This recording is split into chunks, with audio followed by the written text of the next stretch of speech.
If you're shopping for a small electric car, you have some pretty great options for around 24,000 euros. The Renault 5, the Citroën EC3, and this, the Hyundai Inster. But what makes this special, and is this the one to buy? I'm AJ, you're watching Autogefühl, and let's dive right in. This might be familiar to some of you because this is indeed based on the Hyundai Casper, but here it's got a really nice chunky micro SUV design, almost, in lines with what the Suzuki Ignis did a few years ago. But this is definitely bigger than the Ignis. I really like the Hyundai Pixel LED lighting up here. This is for the turn indicators. The main headlamp unit is down here. Some nice chunky design for the bumper, but of course, there's not so much of a ground clearance. It's really a tall boy, urban hatchback. I really think the side profile of the Inster makes it look really cute. I also like the buttercream yellow color. The wheels are also really funky. In the base select trim, you get 15-inch wheels, but here, since we have the top of the range prime trim, these are 17 inches, dual tone, and with these square cutouts. So really cool looking. It's so small, 3.8 meters, so really compact, really great for city driving. Roof rails to further improve the design philosophy of this being a micro SUV. Also with these squared wheel arches with black cladding. There's a interesting looking bulge towards the rear of the door. Not sure how I feel about that, but in general, a very smart design. And rounding things off at the back, I really like this Ioniq 5 inspired Pixel tail lamps on the top, and further down here we have those cute Pikachu round indicators on the side, and again a very SUV design themed lower part of the bumper. I think design is one of the key benefits of the Hyundai Inster. I think a lot of people will just like it just because of the design. But what about you? Are you one of those people? There are two battery options, 42 and 49 kilowatt hour. Gross numbers, mind you. The smaller battery has a system output of 97 horsepower, and this, the larger one, has a system output of 115 horsepower. The WLTP range for the big battery is about 370 kilometers, and the smaller one is 327. To charge them, you go down here, and then you have the charging socket right at the front. So 10 to 80% is about 30 minutes with the 85 kilowatt DC charger for the big battery. And with the higher trims, you get a heat pump as standard. You can also get the V2L, the vehicle to load, and therefore you can power appliances. So if you're out camping or something like that, you can have your espresso machine running from the car. Here's the key fob, but you have keyless go. So push the button and the door unlocks. Let's give it the door closing sound check. Pretty robust, no complaints there. All right, so now let's talk a little bit about this design. I do like the different shapes, but I think, the materials are not the best, which I'm not too surprised by at this point. However, I do really like these inlays. You can get different colors, and I would recommend getting, actually they have a very nice ivory checkered white and black material, and that really makes the interior pop. This monochromatic black, not the best, but even these panels can be switched out across all the doors for some fun little accessories, including a little photo frame that you can put inside. The first thing that probably catches your attention is, hey, wait a minute, is this one single bench right across the middle?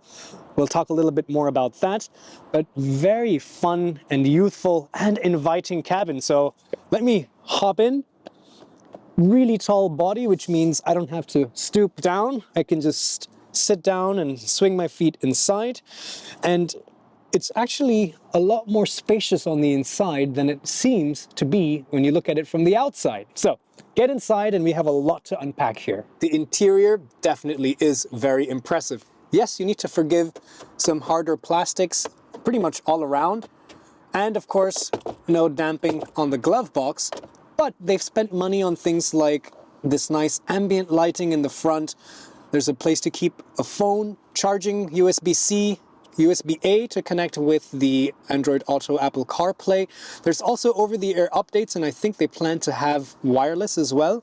A 12-volt power socket up there, even back here. So very useful areas. And well, it kind of compensates for the fact that the door pockets are pretty slim. But also, look at this. there's a big console with, look at the size of these big switches for the fan speed and the temperature. So very easy to operate all of the climate menus while you're driving, even for the parking camera and the 360 camera, just a quick button here, volume knob, shortcuts, and even a multifunctional knob to, zoom in and out of the map or switch through different tracks and things like that. So I love that there's big chunky buttons and its own little display right there. Wireless phone charger. I don't see cooling here though, but still, it's pretty open. More storage down here, and even a power outlet, so you can even plug in your laptop. And I'll show you some of the cool things they have. These seats are very modular, so you could even make this into a mobile office. What is AJ talking about? But here's one of my favorites in the front. If I pull this up, now this does become a bench. You do have bottle holders, a smaller one and a bigger one. They don't have clamps or spring-loaded clamps, so it's not adaptive.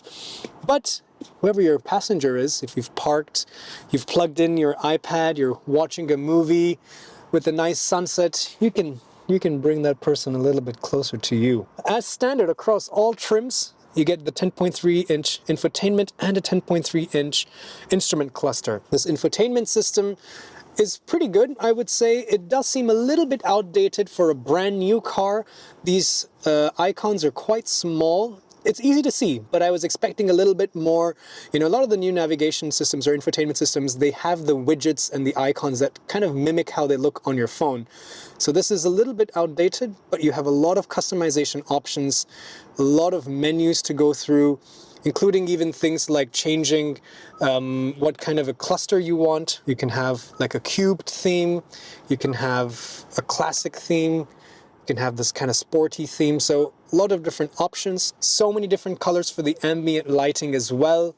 Android Auto, Apple CarPlay wired at the moment, but hopefully with an update it'll be wireless. The navigation is also, what we would expect. It's smart in the sense that it looks for charging nearby. It has the network of the chargers built in, so it will plan your trip based on topography, temperature, how much range you have left, all of these things to make sure that you reach your destination with some battery to spare, or also ensure that you reach multiple charging points along the route as needed. The steering wheel itself is really cool.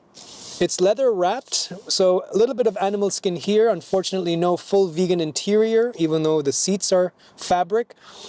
Illuminated steering wheel right here in the middle. Doesn't even say Hyundai, it's just 4 dots, so really cool. That pixel theme continues. The top of the range models also get these paddle shifters to change the, not shifters I would say actually, these are just paddles to change the recuperation. You even have a one pedal drive which comes to a full stop and stays stopped until you start off again. And controls for the assistance systems and the infotainment. And they are actual buttons, yes, they are not just capacitive. Also, this is not a switch like you would see in a Porsche or in a Mercedes, but this is just a button to change the drive mode. And you can see up here, the drive modes are Eco, Normal, Sport, and Snow. And Michelle, look at the steering wheel. Every time I change it, woo! It does a cool little graphic as well. A lot of gamification, a lot of gimmicks, sure, but I think this is a car for the younger generation who, the cars have become so expensive to get people back into driving. This is a pretty decent price point, and it caters to the needs of a 20-something-year-old, I would say. I bet you were not expecting this much room back here. And it doesn't stop there, because I can also slide the bench forward and look at it. Even with this seat in my driving position, I'm 5'8" or about 1.7 meters, and this seat all the way forward, I am not touching the front seat. So there's actually quite a lot of room thanks to this clever packaging, plenty of headroom as well. But if I were to put the seat back, yeah, enormous legroom. You can get a sunroof as an option as well. And it doesn't stop there, because I can also recline the bench. So these are 50-50 reclining and folding. But here's where there's a little bit of a downside. There's only two seats. There is no center seat. There is no third seat belt. So legally, this is a four-seater, but you do have ISOFIX points on the outside two seats. And remember what I was saying earlier? Check this out. This folds all the way down flat. And what you can also do is, you know, all these little switches and buttons that you see on the door panels and even here on the back, you can get accessories, and you can even get like a tray for food, you know, to eat and have some snacks for the kids in the back, but also like a tray for you to work with your laptop plugged in over there.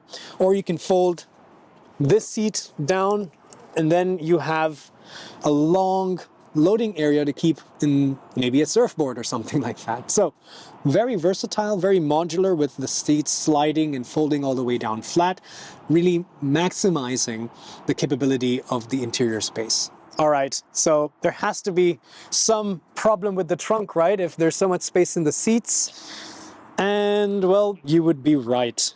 This definitely is quite cramped. Here is Michelle's camera backpack, and you see that one backpack, which would be the equivalent of a cabin suitcase, trolley bag, you know, you can fit one here, maybe squeeze another one, and that's about it. So definitely city car proportions for the trunk. With the seats all the way forward, they say it's 351 liters according to the VDA standard, but that's really hard to understand. So let's take out the ruler, and again, this would be the worst case scenario when you have the seats all the way back, so very limited space here. You have about 49 or 48 centimeters, which is about 19 inches. And if we were to look at it across this way, you have probably about 36 inches, or about 94 centimeters. So not a whole lot of room, but again, modular. So you can unclip these little covers here. If we were to remove those, then, all right, so then we can fold the seats down. And now you have over 1,000 liters. And let's not forget, you can fold the passenger seat down, and then you really have a long area to load, you know, surfboards. But I also really like how the backs of these flaps have these hard plastic plates. So if these seats were all the way in the forward position, there wouldn't be a big gap for things to fall through. Plus, more modularity. You have a floor that you can remove and lower, but in general you would probably retain these charging cables and things like that down here. And with the floor on the higher position, there's not much of a loading lip. So it does make up for outright space with its modular seats. All right, here we go. We're driving the Hyundai Inster here, just going through Frankfurt City. Downtown is on our left-hand side. We're getting up onto the motorway. So let's start with how it behaves out here. There's also a lot of different safety tech on the Inster as well. So I can go here and turn on the driver assistance system. Let's increase the distance a little bit.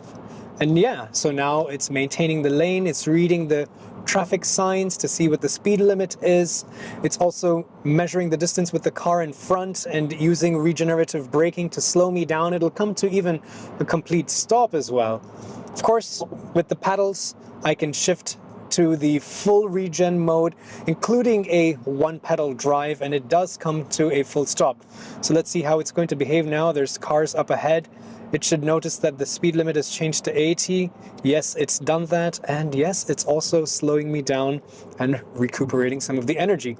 So it works really well. Now, there are some positives to this boxy design, and that's, for one, would be the fact that you have really tall windows on the side and a tall windshield, so you get a really good overview. But the A-pillar is a little bit further away from me. The bottom of it is actually, I can't even reach it.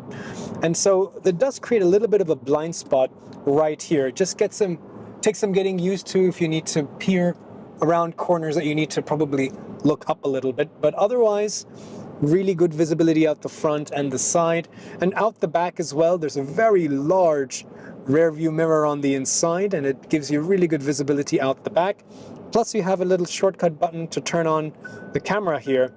The resolution isn't necessarily the best, so some cost cutting you can see, like just in general, they give you all the tech and the features, but it might not be the most sophisticated in terms of the quality of these features, like the camera or the refresh rate of the infotainment system. But everything is there, 360-degree camera, even with a render of your car in the spot where you're standing. The steering is also really nice and big, so it gives you nice control over the car and a lot of confidence at higher speeds. So even though this is tall and small, at these slightly higher speeds, it doesn't feel out of place. Sound insulation is good, not great. I would give it a 7 on 10.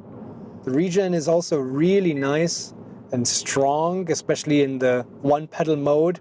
There we go. So you have it turned on right now. And it comes to a complete stop, and we'll keep the car there until I tap on the pedal again. You can go into sport mode, and now the acceleration is a lot more immediate. Wow, I even feel a little bit of torque steer. Oh yeah, this is a lot more fun for sure. You also have Eco, which is probably better for driving out longer distances, of course.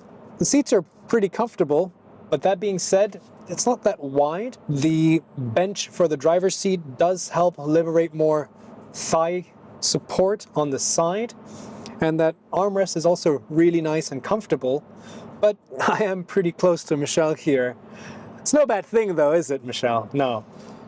But definitely for 4 adults, given the modularity with the rear seats, there's plenty of space around, and it's definitely very comfortable. On this roundabout, we can test what the handling is like. So the steering weight is quite light and neutral, but there's not a lot of body roll. It is front wheel drive, so trying to accelerate out of corners. Yeah, actually there was not too much slip, so it definitely handles well enough for a tall electric car. It also helps that the battery pack is quite low down, so you get a nice low center of gravity. And the suspension is definitely not too soft. It's, I think, a really good balance. So on rougher surfaces, you don't feel too much of the bumps filtering in. So I think they've got a really good balance of soft versus firm, especially on surfaces here in Germany at least. Out on the highway, the Inster definitely has good acceleration thanks to the electric motor. Even at 130 kilometers an hour, it's feeling pretty stable. Suspension is also doing a great job. I think it's a good mix of being supple and composed. But one thing that definitely stands out is the wind noise. There's definitely, at 130 kilometers an hour here on the Autobahn, there's definitely a bit of wind noise. But other than that, definitely can be used on a daily basis if you have to commute to work on the highway. There's also a cool little feature where if I turn on the indicators, it shows a stream from the camera on the outside mirror, as you can see right over there. Although I don't really find it to be too useful because I have a pretty great view out through the mirror anyway. If anything, you know, the B-pillar is a bit obtrusive when you want to join into traffic. You have to kind of peer around it a little bit. Other than that, some of the cost cutting is also a little bit evident if you start looking around. Like, for example, a lot of these ADAS modules for the cameras and the radar sensors and so on, you know, whatever they might be, you can see them. Maybe a nice little cover would have helped tidy that section up. But I'm really nitpicking because ultimately this car has a lot going for it. But I think the main question that we want to answer is, what did I finally achieve in terms of the mileage and what kind of a range can you expect? So conditions are not ideal, right? Let's start with that. It's 4 degrees Celsius out here today, so it's very cold. I have not had much time to test the mileage. I have driven mostly on the highway. It's saying 18 kilowatt hours for 100 kilometers. That's That's not very good. Around 15 to 17 even, I think I would be happier. 17 doesn't seem to be too off the mark, but I think if you get a chance to take this car out on a long test drive, see what you can get. I have been running it in eco mode, and let me know in the comments below if you have experience with this car and if you're able to achieve around 13 or 14 kilowatt hours, or even better. Let me know what numbers you see. What has this car got going for it, and is this the small electric car that you should buy? I think the main thing is the overall packaging. It doesn't do any one thing really well, but it does the whole overall package fantastically.